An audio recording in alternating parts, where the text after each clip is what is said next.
तब्बल 5.25 कोटींच्या वीज बिलाची सोलापूर जिल्हा परिषदेकडे थकबाकी।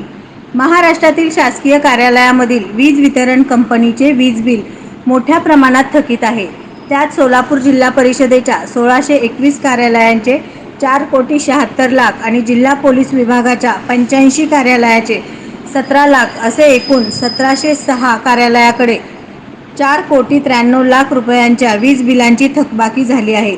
वसुलीबाबत महावितरणाकडून पत्र देण्यात आले आहे।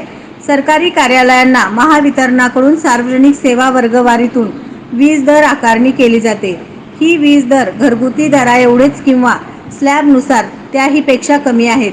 यामध्ये शिक्षण व वैद्यकीय सेवांसाठी 20 किलोवॅट पर्यंतच्या वीज जोडणीसाठी ₹4.13 प्रति युनिट, तर 20 किलोवॅटपेक्षा अधिक वीज जोडणीसाठी ₹5.94 आणि 50 किलोवॅटपेक्षा अधिक वीज जोडणीसाठी ₹7.45 प्रति युनिट दराने वीज दर आकारणी होते।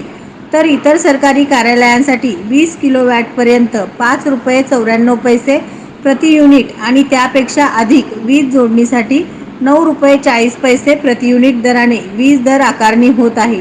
वीज बिल भरण्यासाठी सर्व सरकारी कार्यालयांच्या वार्षिक अंदाजपत्रकामध्ये निधींची तरतूद केली जाते व त्याप्रमाणे संबंधित खात्याकडून निधी उपलब्ध होतो।